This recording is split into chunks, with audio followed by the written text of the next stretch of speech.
یا ایھا الذین آمنوا، اے ایمان والو، لا تقولوا راعنا، نہ کہو راعنا، وقولوا انظرنا، بلکہ کہو ہم انظرنا، واسمعوا، اور سنو، وللکافرین عذاب علیم، اور کافروں کے لیے بہت دردناک عذاب ہے۔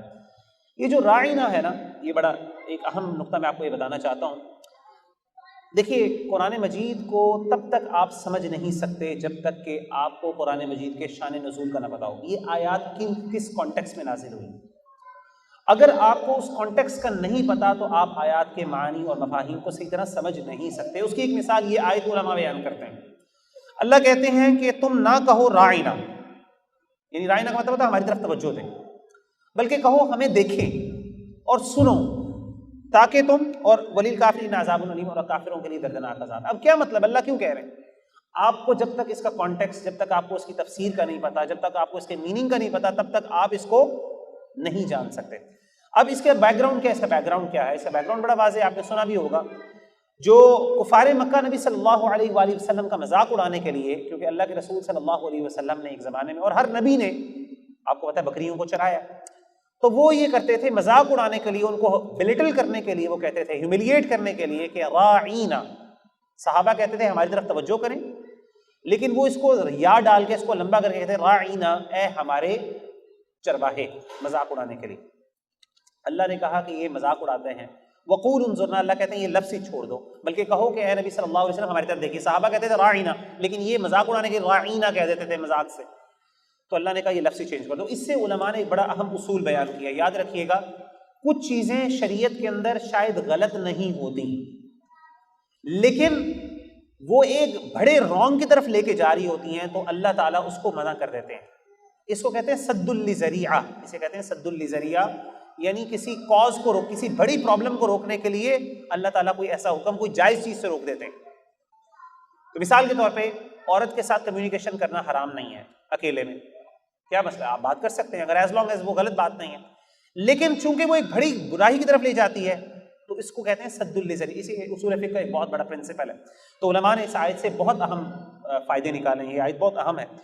ما یود الذین کفروا، نہیں چاہتے وہ لوگ جنہوں نے کفر کیا، من اہل الکتاب، اہل کتاب میں سے، ولا المشرکین، اور نہ ہے مشرکین میں سے، ان ینزل علیکم من خیر من ربکم، کہ تمہارے اوپر آپ کے رب کی طرف سے کوئی خیر نہ، جیلسی بھی بہت تھی کہ اللہ تعالیٰ آسمان سے ان کے اوپر کچھ اتارے نہ۔ واللہ یختص برحمتہ، اللہ خالص کرتا ہے اپنی رحمت کو، من یشاء، جس کے لیے وہ چاہتا ہے، واللہ ذو الفضل العظیم، اللہ تعالیٰ اپنی مرضی سے جس پہ چاہتا ہے رحمت کرتا ہے، اللہ تعالیٰ بہت فضل کرنے والا ہے، بہت بڑے فضل کرنے والا ہے۔ ما ننسخ من آیت، ہم نہیں کوئی آیت کو منسوخ کرتے، او ننسها، یا ہم بلا لیتے، نأتی بخیر منہا ومثلہا، ہم اس سے بہتر کوئی لے آتے ہیں یا اس جیسی لے آتے ہیں۔ الم تعلم، کیا نہیں جانتے، ان اللہ علی کل شیء قدیر، اللہ تعالیٰ ہر چیز پر قدرت رکھنے والے ہیں۔ الم تعلم، نہیں کیا جانتے، ان اللہ لہ ملک السماوات والارض، کہ اللہ تعالیٰ کے لیے آسمان و زمین کی بادشاہت ہے۔ وما لکم من دون اللہ من ولی، اور اللہ کے علاوہ اور نہیں ہے تمہارے لیے اللہ کے سوا کوئی دوست، ولا نصیر، اور نہ کوئی مددگار۔ اللہ تعالیٰ کوئی آیات کو منسوخ بھی کرتے ہیں اور ان کو بلا بھی دیتے ہیں، لیکن اللہ تعالیٰ اس کی جگہ بہتر بھی آیات لے کے آتے ہیں۔ اس کے پیچھے حکمت ہے کہ اللہ تعالیٰ کیوں نازل کرتے ہیں ایسے۔ ام تريدون ان تسألوا رسولکم، کیا تم چاہتے ہو کہ تم سوال کرو اپنے رسولوں سے، کما سئل موسیٰ من قبل، کہ جیسے کہ موسیٰ علیہ السلام سے سوال کیا گیا اس سے پہلے۔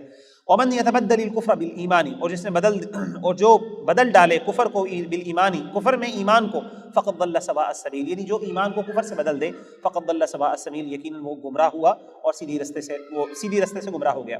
ود کثیر من اہل الکتاب، بہت چاہتے ہیں، بہت اہل کتاب یہ چاہتے ہیں، یعنی پیپل آف اسکرپچر یہ چاہتے ہیں، لو یردونکم من بعد ایمانکم کفارا، کہ کاش تم کسی طریقے سے ایمان سے واپس مرتد ہو کے کافر ہو جاؤ۔ مشرکین اور اہل کتاب بہت چاہتے تھے کسی طریقے سے یہ جو عیسائی ہیں نا، یہ جو مسلمان ہیں، ان میں سے کچھ لوگ مرتد ہو جائیں۔ جب مرتد ہوں گے نا تو اس سے ایک بڑا نیگیٹو امیج آئے گا، لوگ کہیں گے ہاں واقعی یار یہ مسلمان جو ہیں مرتد ہو جاتے ہیں، اس کا مطلب ہے اس دین کے اندر کوئی حقیقت نہیں ہے۔ حسدا من عند انفسهم، کس وجہ سے ان کے دلوں میں حسد ہوتا تھا، جیلسی ہوتی تھی، انوی، من بعد ما تبین لهم الحق، بعد اس کے کہ بعض حق ان کے پر واضح ہو گیا۔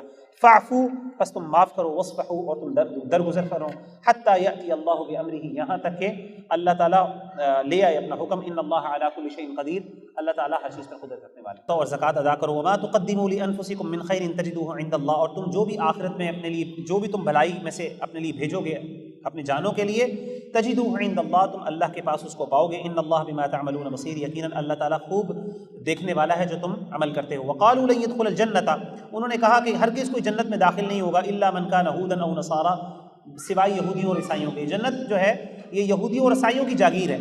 تلک امانیہم، اللہ کہتے ہیں یہ ان کی تمنائیں ہیں، یہ ان کی لمبی لمبی امیدیں ہیں. قل ہاتوا برہانکم ان کنتم صادقین، کہہ دیجئے اگر تمہارے پاس کوئی دلیل ہے تم لے آؤ اگر تم سچے ہو. بلا، کیوں نہیں، من اسلم وجہہ للہ، جس نے اپنا چہرہ اللہ کی طرف جھکا دیا، جو جھکا دے اپنا چہرہ اللہ کے لیے، وہو محسن، اور وہ نیکی کرنے والا ہو، فلہ اجرہ عند ربہ، جو مسلمان ہو گیا اور جس نے اپنے آپ کو اللہ کے سامنے جھکا دیا، نیکی کرنے والا ہوا، تو اس کے لیے اپنے رب کے پاس اجر ہے. ولا خوف علیہم ولا هم يحزنون، نہ ہی اس پر اس کے لیے کوئی خوف ہے اور نہ ہی وہ غمگین ہوگا. جنت کسی کی جاگیر نہیں ہے، جنت ہر اس بندے کی ہے جس نے اپنے آپ کو اللہ کے لیے جھکا دیا، وہ کوئی بھی ہو، کس مرضی قوم کے لیے ہو. وقالت الیہود، اور یہودیوں نے کہا لیست النصارى علی شیء، یہ عیسائی جو ہیں، اب دیکھیں یہودیوں نے کہا کہ سرائے یعنی جنت میں صرف یہودی اور عیسائی داخل ہوں گے، لیکن ساتھ ہی ایک دوسرے کی مخالفت بھی کر رہے ہیں. یہودیوں نے عیسائیوں سے کہا کہ یہ کسی چیز پر نہیں ہے. وقالت النصارى لیست اليہود علی شیء، عیسائیوں نے کہا یہودیوں کی کوئی بیس نہیں ہے، بیس لیس لوگ ہیں. وهم يتلون الكتاب، حالانکہ یہ دونوں کتاب کی تلاوت کرتے ہیں. كذلك قال الذين لا يعلمون مثل قولهم، اسی طرح کہا ان لوگوں نے جو نہیں جانتے مثل قولهم، اس جیسی بات. كذلك قال الذين لا يعلمون مثل قولهم، اسی طریقے سے وہ لوگ جو نہیں جانتے وہ اس طرح کی بات کرتے ہیں. فاللہ يحكم بينهم يوم القيامة، یقینا اللہ فیصلہ کرے گا ان کے درمیان قیامت کے دن. فيما كانوا فيه يختلفون، اس چیز میں جو یہ آپس میں اختلاف کرتے ہیں. تو کہنے کا مطلب ہے آپس میں جو لوگ، یاد رکھیے گا، جو باطل گروہ ہے نا، وہ آپس میں بھی کبھی ایک نہیں ہوتے، وہ آپس میں بھی ایک دوسرے کو کرٹیسائز کرتے رہتے ہیں، یہ کچھ نہیں ہے، وہ کچھ نہیں، یہ کچھ نہیں. اللہ کہتے ہیں کہ جو ان کے پاس علم نہیں ہے وہ آپس میں ایک دوسرے کو یہی باتیں کرتے رہتے ہیں. اللہ تعالیٰ قیامت کے دن ان کے درمیان فیصلہ کرے گا.